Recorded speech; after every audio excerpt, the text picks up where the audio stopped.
I'm Charlotte McLeod with investingnews.com, and here today with me is Christopher Aaron, founder of iGold Advisor and Elite Private Placements. Thank you so much for being here. Great to have you. Charlotte, thank you so much for having me on the show. Really good to be catching up with you. It's been years since our last conversation, so certainly there's been a lot going on. I thought we could start with a pretty broad question about gold, which is if you could tell me where you see us in the cycle right now. Yeah, I mean, gold is obviously in the driver's seat of the entire precious metals market. So if one is focused on precious metals, you've got to start with gold and then narrow your way down from there. So first of all, we're talking about gold that hit a new all-time high today in the overnight hours, April 1st, 2025. In the spot market, we're talking about 3,149 US dollars. That's the highest level ever recorded in the history of planet Earth as expressed in US dollars. So it's like we need to take a step back and acknowledge that, right? I think sometimes we've gotten used to seeing this market trending higher, and it's easy to just be like, oh yeah, whatever, gold's doing well. But like, no, today gold hit a new all-time high. So we need to acknowledge that.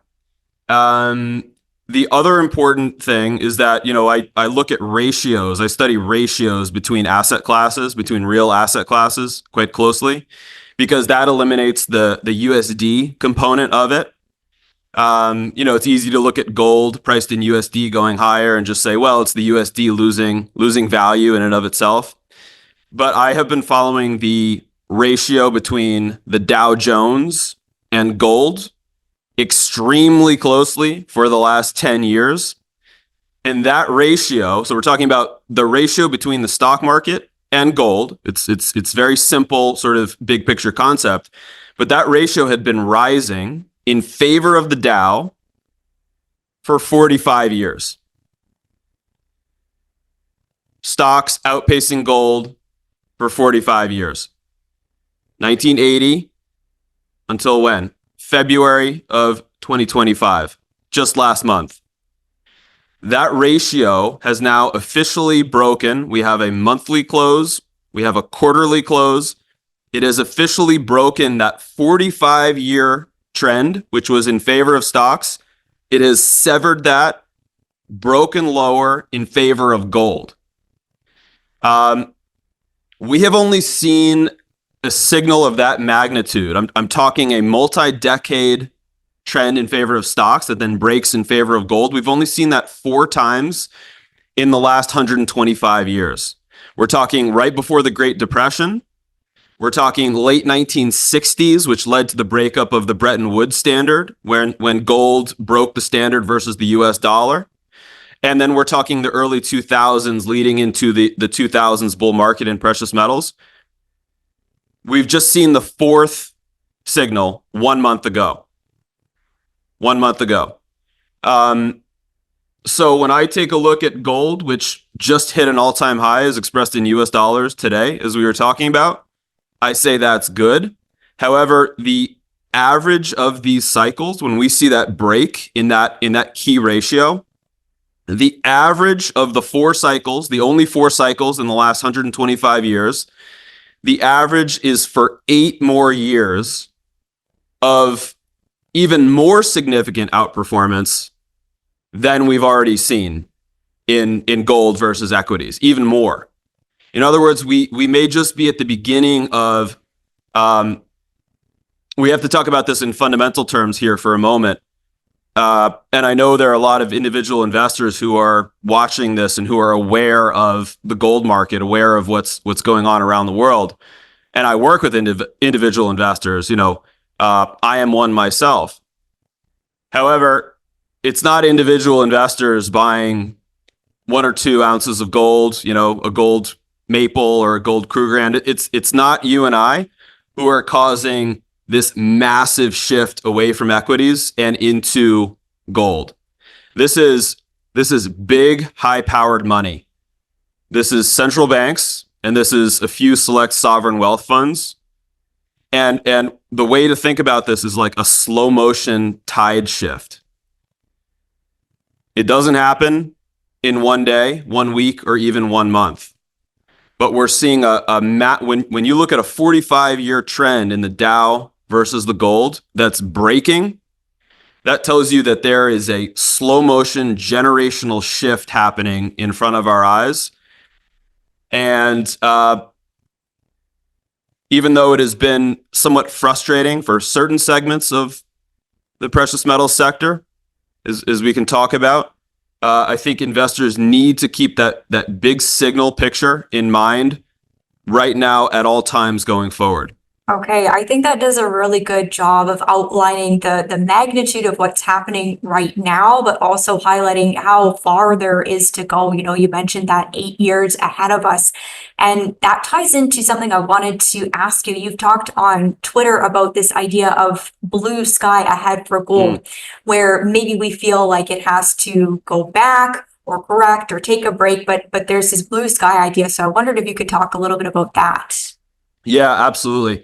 When we talk about a market that is in blue sky, I mean, I'm primarily a technical analyst, which simply means that I analyze price foremost, the price of the market. So whatever it is that we're talking about, the price of gold, the price of silver, the price of one of these ratios, that's where I focus on. That's what's called technical analysis. We could call it price analysis. And it's not that I don't study the fundamentals and understand them, supply and demand, industrial use versus jewelry use versus central bank buying. I can talk those talks, but just to give you a small anecdote, I mean, going back to the beginning part of my career in the crash of 2008, when I was first getting started in the precious metals in like 2007, late 2007, you had a lot of these fundamental analysts coming out there saying, hey, there's these problems in the global financial system. The housing market is in a bubble. The banking system is over leveraged. Therefore, buy gold. Therefore, buy silver. And what happened is in the global financial crisis, for example, silver fell more than the general stock market. You would have been better owning bank stocks in the actual crash than silver, which is designed to protect oneself, right? So I said, well, if individuals, I'm not going to mention names here, but there are a lot of well-meaning fundamental analysts. I said, if they could be so wrong on, they could be so right on the fundamentals behind the market, but so wrong on how it would actually play out as far as what we actually care about. I mean, most investors, when push comes to shove, they care about the price. What is going to happen to the price? Is the price going to go higher, lower, stay range bound, right? So I say we strip out all the fundamentals and we analyze price as the most important. We just be honest with ourselves. We care about the price. Let's analyze the price. Back to the original question. Blue sky territory is when we're analyzing price and we have, a gold chart that we're looking at. I mean, we've got almost 55 years of freely traded data for the gold market. Gold only began freely trading in 1971. Before that, it was fixed. Another word we can use for fixed is suppressed or manipulated. I mean, so that was the official policy of the US government up until 1971 was to suppress the price of gold at $35 per ounce. We only have 1971 through the present to actually analyze as far as a free market. I look at support and resistance levels. Where do we see buyers coming in? That's all a support level is. A support level is just saying, hey, let's not tell the market what to do. Let me just sit back and watch. So for example, when I launched my business, iGold Advisor, it was in late 2015. Price of gold had fallen by nearly 50% over the previous 4 years. Almost 2,000 back down to almost 1,000. So I think investors need to remember this. Even though it seems like right now gold can never go lower, it can for certain periods of time. I launched my business in late 2015 based on one single chart, based on looking at the gold chart and saying it had already come back 50%. It was coming back toward that $1,000 level, which was very strong support. In other words, we'd seen a lot of buyers step in at $1,000 over the previous years. I don't have a crystal ball. I've never claimed to. But what I say is if large buyers were stepping in at $1,000 per ounce in the past, maybe there's a chance they're going to step in at that level again. That expectation was the sole foundation of my business. It turned out to be correct. Gold bottomed about 3 months after I launched iGold. It's since tripled, in the last 10 years. Okay, I got that call right. I don't get all calls right, but I got the most important one right as far as the price of gold. As I said, I study where are the buyers entering, where are the sellers entering. Where the sellers enter is resistance, where the buyers enter is support. And they do so for all different reasons. It could be China buying gold, it could be India buying gold, it could be central bank demand, it could be suppression, it's all the above. Support, resistance. Okay, what does blue sky territory mean? It means that when we zoom the gold chart out to the big picture perspective, 1971 through the present, there are no remaining resistance levels on the gold chart. It has broken, and I study this full time. I probably stare at the gold chart for too many hours per day for the last 10 years. There is no remaining resistance on the gold chart. None whatsoever. And resistance simply means, where have we seen trends of buyers or sellers emerge? So there are no visible sellers on the gold market over any long period of time. When that is the case, we can just use this term blue sky territory. You just look up at the sky and you imagine something that's floating toward the sky and you say to yourself, you imagine a hot air balloon. How high is this thing going to float?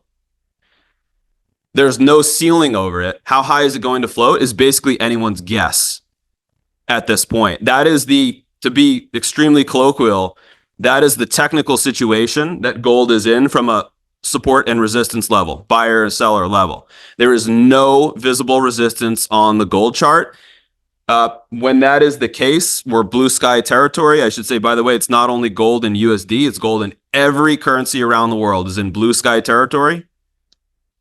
These things can go a lot higher for a lot longer than most people anticipate when they are focused on the day to day or the week to week and saying, wow, gold's up another $50 today. Maybe this is the top. I'm going to tell people take a giant step back right now and try to look at the very big picture here. Gold has just broken a 45-year trend versus the Dow Jones. That's not going to resolve in 1 month or 1 year. And gold is in blue sky territory. And there is no one in the physical gold market at this point who has a strong incentive to sell. Because anyone who has ever bought physical gold since 1971 and held it has made a profit. When that is the case, no one really has an incentive to sell. The only people that would sell right now are the people who, you need to pay some bills. You need to sell a couple ounces here or there. Gold miners have to sell their gold into the market. Yeah, you're going to have some manipulation. You're going to have some attempts to hold it back, but there's too much buying pressure in blue sky territory. So I really think people need to take a giant step back and grasp the ramifications of what we have just seen here over the last couple months. Okay, I think that's really helpful to go into that. And I asked that question partially because I think people might be looking at the market and thinking, well, maybe I want to get in, but should I wait for a pullback? Do I buy now? What do I do? And so maybe that is helpful in terms of getting positioned there. Anything else you would add for people who are looking at, should I get in now? What should I do? I work with a lot of individual clients. And what I say is it's a highly individual topic as far as do you buy. Certainly, there's more risk buying at 3,000 per ounce compared to a year ago when it was 2,000 per ounce, or 10 years ago when it was 1,000 per ounce. I mean, the higher something goes, the more inherent risk there is. then again, we've only just seen this major macro cycle, this Dow-to-gold breakdown. What I say to individuals is it depends significantly on one's situation here. If you own no physical gold whatsoever, if you have no exposure to precious metals whatsoever, we've just seen this 45-year trend break in the Dow to gold. That tells me gold is going to be outpacing conventional equities for anywhere from 3 to 10 years, with sort of a mean cycle average of 8 years. So call it through this decade into the beginning of the 2030s. If one owns no gold whatsoever, the first thing to do is to basically decide on the portion of one's portfolio that is going to be focused on precious metals. That number is going to vary by the individual, generally speaking. But whatever that number is, if it's 10%, if it's 30%, if it's 50% of one's liquid assets, you then want to take that, divide it into what portion physical gold, what portion physical silver, what portion mining equities. And then of the portion that's the physical gold, if one doesn't own any gold whatsoever, you have to buy some now. Now, I didn't say buy all right now, but you have to buy some. You have to buy some now. Of the sliver of your portfolio that's going to be the physical gold, you need to buy a chunk of it right now, because if my analysis on the Dow gold is correct, pullbacks are going to be shallow here for the next year or two. And then things are going to really begin accelerating as we get into late 26, 27. I would say, if we're going to switch over and talk about the mining side of the industry right now, is that a good segue, you think? I think so. Can I ask one question before we go there? Please. And that's about, so we're looking at the Dow to gold ratio. I want to just check in with you on what's your outlook for the stock market? Because I get kind of a range of different attitudes about what's going to happen there, ranging from, a pullback to a total crash. So just want to take your temperature on what you see coming. Yeah, that's a great question. So if we have that shift in the Dow to gold, it implies a significant loss in real value for the Dow or the S&P 500. If we look at the last, I told you this is only the fourth cycle, the fourth major trend break that we've seen in the last 125 years. If we look at the previous three and average those out, again, the first one was very early 1930, leading into the Great Depression. The first signal that we've seen similar to now. The second was 1968, leading into the revaluation and the eventual peak in gold in 1980. And the third was 2002, leading into the 2000s bull market. For the first signal, for example, in 1930, the first time we saw this signal, what happened was the stock market crashed by 90%. So 90% drawdown in 3 years. And then at the end of that period, they revalued gold in 1933, as we know, as students of history, from $20 up to $35 an ounce. So the stock market crashed 90%, gold rose by 75%. That's about a 95, 96% loss in stocks in real terms, in gold terms. If we look at the 1968 to 1980 cycle, what happened there is that stocks basically fluctuated in a wide range for 12 years. They went up a little, they fell 40% in the early 1970s, they recovered, they fell 50%, they recovered, they fell 40% again. And so basically they did nothing for 12 years. And gold rose by 24-fold or 2,500%. And so if we're looking at one could say, well, stocks just move sideways for 12 years. Yes, but as priced in gold, in real terms, the ratio crashed again by 96%.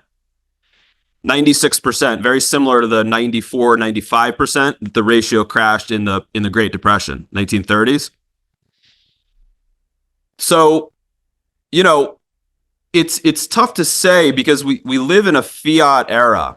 That's the big difference between now and, let's say, the 1930s. We live in an era where, um, when caught between a rock and a hard place, the central bank, we already know the playbook. It's not a hypothetical playbook.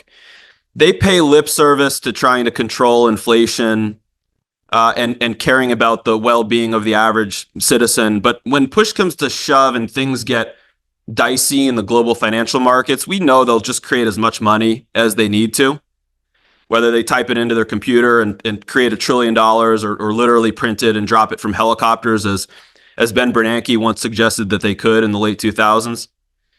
And so that said, I'm more inclined to believe that the coming contraction in value in the stock market is going to happen more like a combination of the stock market being weak. Maybe the stock market itself will lose 30 or 40%, kind of how it did in the coronavirus crash. But I think that's going to take longer to play out. I think we're looking at like a multi-year kind of bear market here for general equities, where it just moves in waves and it sort of frustrates a lot of people. But what I would see happening is, at the same time that happens, I mean, if we look at where the Dow-to-gold ratio bottomed in the previous cycles, it's anywhere from 1-to-1 to 2-to-1. Right now, that ratio is 13-to-1. So if the ratio moved from 13-to-1 down to, let's say, 2-to-1, it implies that the stock market is going to lose about 85% of its value compared to gold. And that fits in line with all the historical cycles every time that we've seen this signal. So I expect it's going to be basically, a grinding multi-year decline in the general equity markets. And as crazy as this sounds, I mean, until proven otherwise, it looks to me like gold will end up being a multiple of the current price. Could end up being something like the Dow falls down to 20,000, or about half of its value from here, and maybe gold rises to 10,000. That would get that ratio at 2-to-1. Same net result. It looks to me like the net result is going to be about an 80 to 85% loss in real value in general equities. Okay, I think that really helps add some important perspective. And these numbers, they might have sounded a little extreme years ago. Now I think we're getting closer and closer to times when they don't sound extreme at all. So, okay, I'll let us move over now to the gold stocks and what's If I can just add one thing, yeah. Charlotte, on that sort of skepticism about, these cycles and this actually playing out, I myself was extremely skeptical of some of these higher projections up until a month and a half ago. I've been waiting for 10 years to see this signal in the Dow to gold ratio. It had been moving in this generational trend in favor of the Dow. And I had been saying to all my subscribers, all my clients, look, I mean, I'm not a gold bug in the sense that I don't think gold outperforms all other asset classes forever, or in every cycle. I think there's a time and a place for gold, depending on what's happening. Yes, you should always own some gold as an emergency savings account. But there are other times where the macro signals really align, that tell me that, based on the sum of the events going on around the world, that gold is going to be outperforming in a certain cycle. When I launched my business, iGold Advisor, in 2015, I was looking at this market and I was saying, I think it's going to get somewhere above 2,000. And then after that, I'm going to basically say I'm agnostic until the market shows me, until the market gives me a more clear signal going forward. We have just seen that more clear signal a month and a half ago. That breakdown in the Dow to gold ratio I can't overstate it. And so I'm just trying to express that I myself was not talking about 5 or 10,000 until the actual data showed me that was going to be within the realm of reason. Okay, I think thanks for going into that as well. I think that's important to highlight for everybody.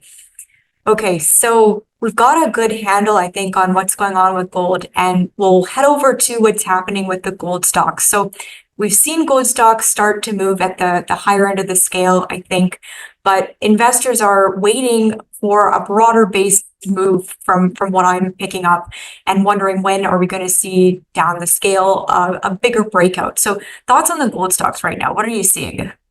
Yeah, it's been very frustrating for gold stock investors over the last 10 years or so. Aside from a couple brief windows, first half of 2016 and then first half of 2020, they had very powerful moves. But aside from that, it's been a real grind in the gold equities.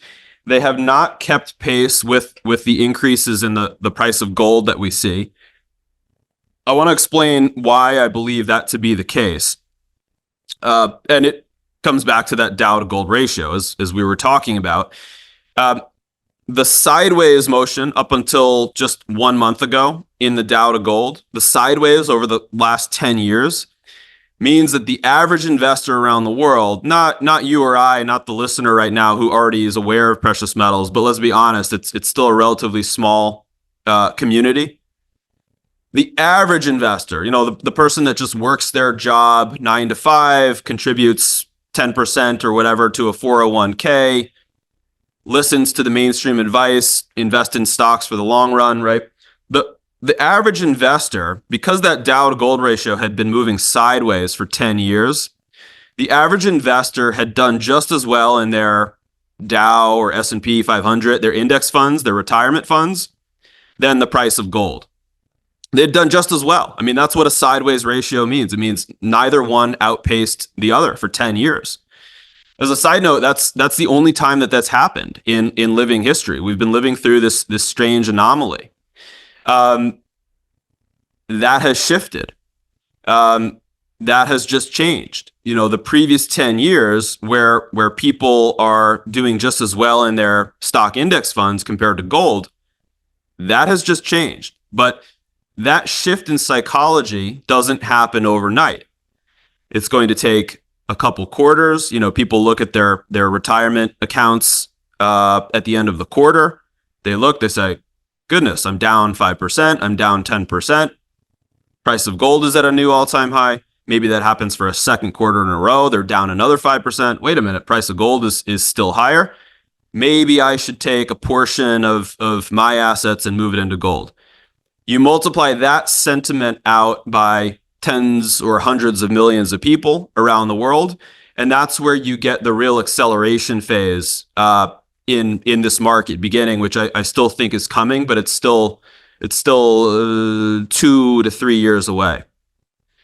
The mining equities have suffered because that general investor has done just as well in their stock index funds as they would have in the price of gold. And as I said, that had never happened before the current cycle. It takes the speculative interest. It takes the average person saying, I want to put 10% or 20% of my funds into a basket of a precious metals portfolio. It takes that speculative money. I'm not talking about the money that's currently in the gold market. It's currently very high powered money. We're talking major international reserves, tens, hundreds of billions of dollars moving from central banks and sovereign wealth funds into gold.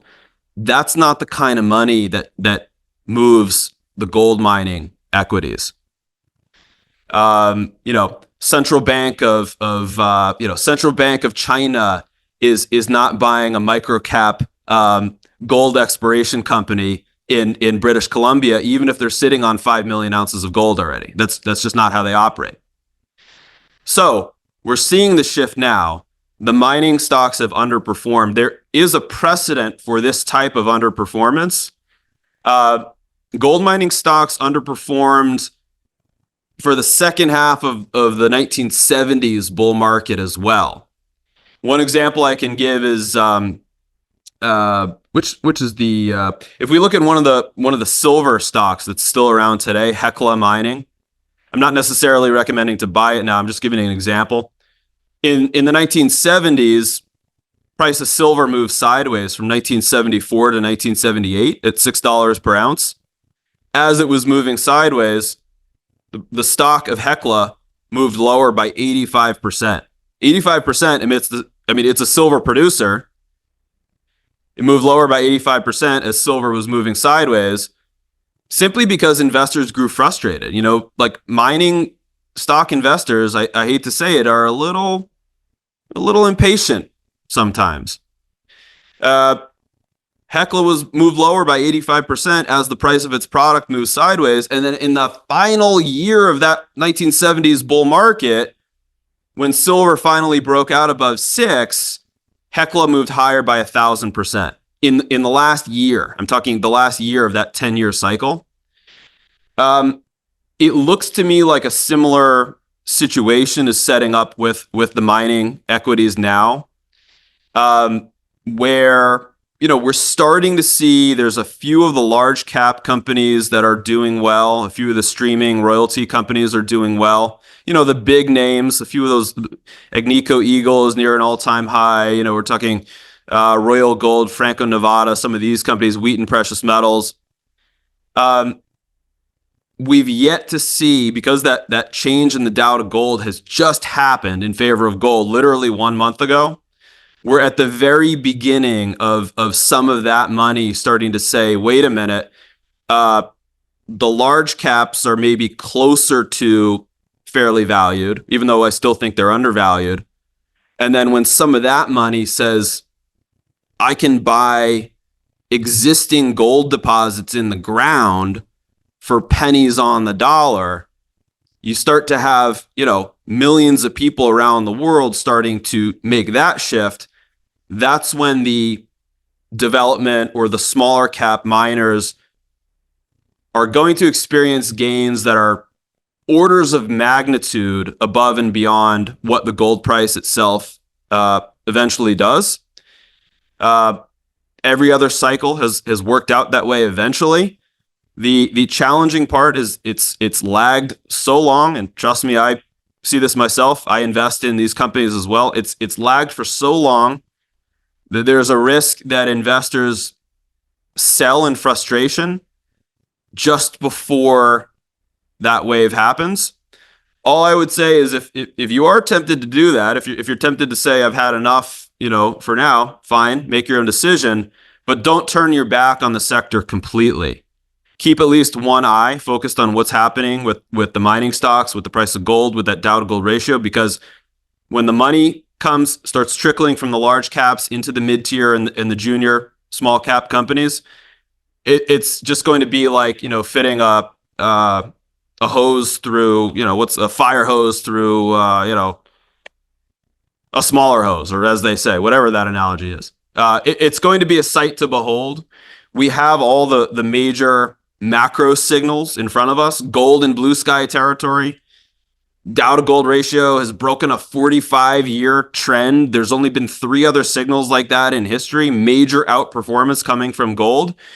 It just looks like these signals take several years after they flash to play out. It doesn't all happen overnight, Charlotte. Yeah, I think that's important to look at as well. I know there's a lot of people who have been early in the mining stocks. They feel that frustration, and yeah, of course, you never want to leave too early, especially if it's just before the big move. So we've got the mining stock frustration. We've also got, I think, the silver frustration, which might even outweigh the mining stock frustration. I'm not sure how it quite stacks up, but I think let's get your thoughts on silver as well. I know you're looking at the gold silver ratio, so maybe we take a look at what that tells us about what the outlook is for silver. Yeah, and I just want to be clear that it's the same reason why silver is underperforming gold as why the equities are underperforming gold. The gold stocks are underperforming gold. It's the same reason.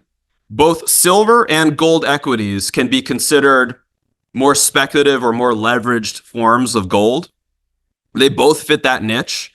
You'll have some investors who look at physical gold and they're like, with the premiums, almost $3,500 for one of these little coins. Are you serious? That seems, maybe that's not the best deal in the world. I think it's going higher, but you have a category of investors who look at that and say, that's not the wisest use of my funds.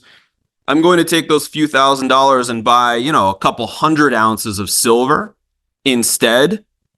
Or I'm going to take those few $1,000s and buy a basket of like 10 or 20 gold mining companies. It's the same reason why that general investor, that speculative bid, as we're talking about, has not been in the silver market as the gold market.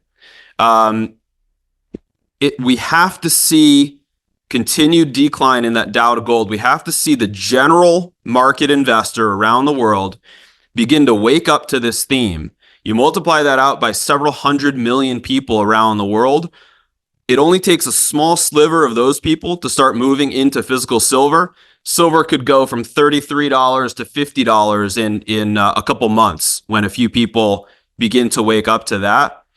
As far as, the silver chart itself, when is that going to happen? How does silver look here? I think silver looks healthy. I mean, the silver chart itself here, as we're speaking, it's $33 and just below $33.70 US in the spot market. I think it looks healthy. It's making a very clear pattern of higher highs and then higher lows. 2 steps forward, 1.5 steps back. Every couple months, 2 steps forward, 1.5 steps back. It's a healthy looking pattern. The problem is that it's not exciting. It's been a few dollars higher, give 75% of it back, a few dollars, et cetera, et cetera. It hasn't caught anyone's interest. It hasn't been, just as an example, following the global financial crisis, silver spent about a year, 2008, 2009, it spent about a year consolidating around $15, $16, $17 per ounce. All of a sudden, in August of 2010, silver broke out and it tripled in 8 months. It moved from 16 and change up to $50 in 8 calendar months. I remember that psychology. That's the kind of move where everyone's like piling in, silver stocks are going crazy. They're rising 5% per day, 10% a day, 20% a week, day after day after day after day. I mean, for 8 months, with maybe 1 or 2 brief couple week pullbacks in there. That is the type of move that I think a lot of silver investors are waiting for. Myself included. I have a little bit of patience, however. When I look at the charts, when I look at silver itself, as I said, it looks generally healthy. When I look at the gold to silver ratio, however, which tells us, basically with that ratio, we want to see that ratio compressing lower in favor of silver. When it's compressing lower in favor of silver, that's going to be the moment that silver really has that dramatic move that people are waiting for. I have to tell you, unfortunately, I don't see it in the cards yet. I don't see the dramatic move in silver yet. I'm not saying silver is going to collapse. I'm not even saying silver is going to fall. I believe that for the next year, 18 months, I like to take the markets in sort of manageable pieces as we go along. Next year, 18 months, it looks like silver wants to follow gold. Gold is in blue sky territory. Silver is not yet. Silver has generational resistance at $50 per ounce. It looks like gold wants to trend higher, and it looks like silver wants to follow gold. Maybe a little sluggishness still, but it looks like it wants to rise with gold. So I don't think we're going to see any sort of, collapse in the silver price, but it looks to me like there's still a year or so of kind of more moderate gains.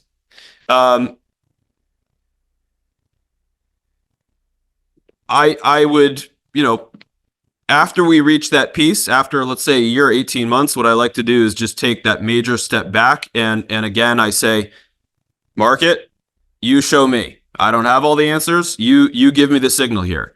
Is this the moment when silver is about to triple again in 8 months? If so, I'm going to see it on the chart because that the gold to silver ratio, like we were just talking about, is going to snap. It's going to be like a tree branch that just all of a sudden, boom, it snaps. And when that happens to the gold to silver ratio, watch out. That can happen very quickly. And silver can, like I said, there's precedent for silver to triple in a matter of months. But we're going to see it on the gold to silver ratio by sort of all of a sudden, an impulsive snap in that ratio. Okay, I think that gives us a good idea of what's coming for silver. So we've got to still have some patience here. And it's not even a negative outlook, like you said. It's just No. maybe consistency versus the big shoot upwards, which we won't see quite yet. Okay, Exactly so right. yeah, so we've gone over gold and silver. Anything you would want to add before I let you go? I think we've been pretty thorough, but I'll put it back to you in case there's anything else you want to discuss. Do you care to discuss any individual companies?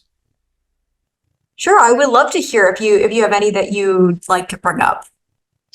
Just quickly, and these companies don't pay me to say this. I'm not a paid, but I'm an investor, so I'm sharing the companies that I think have good projects in development. If people want to buy them, fine. If not, fine. Do your own research, of course, make your own decisions. But just very briefly, in this category of, we talked about price of gold is in blue sky. Some of the senior companies are doing well, but it's few and far between. The development stage gold miners are so undervalued right now. I know companies that are in politically safe jurisdictions that are still sitting on multi-million ounce gold deposits that are highly economic at $3,000 gold. And the gold in the ground is selling for $5 to $10 per ounce. Whereas the gold above ground is selling for $3,112 right now. In typical buyout situations for these deposits at $2,000 gold, it was typical to see companies get bought out for $25, $50, $100, $150 per ounce in the ground. That was at $2,000 gold. We're now looking at deposits. Certain deposits are selling for $5 to $10 per ounce in the ground. I just think, there's always risk.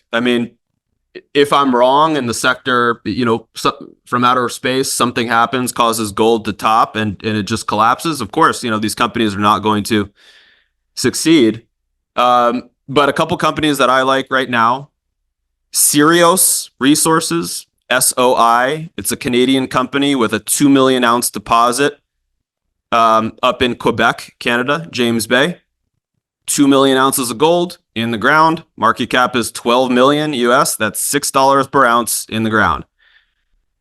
You can get a little cheaper than that, but you can't get too much cheaper than that. Active exploration program still going. I like Sirios. And then as far as the United States goes, I like Provenance Gold, PAU. I mentioned this at the Vancouver conference a month and a half ago. But the big thing about Provenance, their flagship deposit, the El Dorado project, had a 2 million ounce resource, historical resource, not 43101 compliant. Okay, that's fine. It's a historical resource. The first drill that they stuck into the ground last year found visible gold 3 times deeper than the historical resource model.